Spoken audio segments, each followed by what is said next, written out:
ಮನೇಲಿ ಚಿಕ್ಕ ಮಕ್ಳಿದ್ದಾರೆ ಅಂದ್ರೆ ಅವ್ರು ಎಲ್ಲಿ ಕುತ್ಕೊಳ್ತಾ ಇದ್ದಾರೆ, ಎಲ್ಲಿ ಆಟ ಆಡ್ತಾ ಇದ್ದಾರೆ ಅನ್ನೋದೇ ಅವ್ರಿಗೆ ಗೊತ್ತಿರೋದಿಲ್ಲ ಅಲ್ವಾ. ಬಟ್ ಮಕ್ಕಳ ಬಟ್ಟೆನ ವಾಶ್ ಮಾಡ್ಲಿಕ್ಕೆ ಹಾರ್ಶ್ ಕೆಮಿಕಲ್ ಡಿಟರ್ಜೆಂಟ್ ನ ಯೂಸ್ ಮಾಡಿದ್ರೆ ಅವರ ಡೆಲಿಕೇಟ್ ಸ್ಕಿನ್ ಮೇಲೆ ರ್ಯಾಷಸ್ ಆಗುವ ಚಾನ್ಸಸ್ ಇರುತ್ತೆ. ಅದಕ್ಕಾಗಿ ನಾನು Milo baby gentle laundry detergent ಅನ್ನ ಟ್ರಸ್ಟ್ ಮಾಡ್ತೀನಿ. ಇದು ಕೆಮಿಕಲ್ ಫ್ರೀ ಮತ್ತು ಬೇಬಿ ಸ್ಕಿನ್ಗೂ ಕೂಡ ಜೆಂಟಲ್ ಆಗಿರುತ್ತೆ. ಇದರಲ್ಲಿ ಬಸಿಲ್ ಮತ್ತು ನೀಮ್ ನಂತಹ ನ್ಯಾಚುರಲ್ ಇಂಗ್ರೀಡಿಯೆಂಟ್ಸ್ ಇದೆ. ಇದು ಜೆಂಟಲ್ ಮತ್ತೆ ನ್ಯಾಚುರಲ್ ಪ್ರೊಟೆಕ್ಷನ್ ಅನ್ನ ಕೊಡುತ್ತೆ. ಹಾಲಿರ್ಲಿ, ಫುಡ್ ಇರ್ಲಿ ಅಥವಾ ಪೂಪ್ ನಂತಹ ಹಠಮಾರಿ ಕಲೆಗಳಾಗಿರ್ಲಿ, ಇದರಲ್ಲಿರುವಂತಹ ಬಯೋ ಎನ್ಸೈಮ್ ಫಾರ್ಮುಲಾ ಜಸ್ಟ್ ಒಂದು ವಾಶ್ ನಲ್ಲೇ ಅದನ್ನ ರಿಮೂವ್ ಮಾಡಿಬಿಡುತ್ತೆ. ನೀವು ಕೈಯಿಂದ ವಾಶ್ ಮಾಡೋದಕ್ಕೂ ಅಥವಾ ಮಷೀನ್ ಅಲ್ಲಿ ವಾಶ್ ಮಾಡೋದಕ್ಕೂ ಇದು ಸೂಟಬಲ್. ಯಾವುದೇ ರೀತಿ ಸ್ಟ್ರಾಂಗ್ ಸ್ಮೆಲ್ ಆಗ್ಲಿ, ಕಲೆ ಆಗ್ಲಿ ಇರೋದಿಲ್ಲ. ಇದು ಡರ್ಮಟಾಲಜಿಕಲಿ ಟೆಸ್ಟೆಡ್ ಆಗಿದೆ, ಹಾಗೆ ಹೈಪೋ ಅಲರ್ಜೆನಿಕ್ ಕೂಡ. ಹಾಗಾಗಿ ಇದು ನ್ಯೂ ಬಾರ್ನ್ ಬೇಬಿಗೂ ಕೂಡ ಸೇಫ್.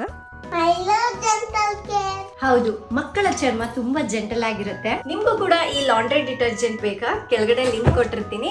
ಮೈಲೋ ಅವರ ವೆಬ್ಸೈಟ್ ನಲ್ಲಿ ಹಾಗೆ ಅಮೆಜಾನ್, ಫ್ಲಿಪ್ಕಾರ್ಟ್ ನಲ್ಲಿ ಕೂಡ ಸಿಗುತ್ತೆ. ಬೇಕು ಅಂದ್ರೆ ಬೈ ಮಾಡಿ.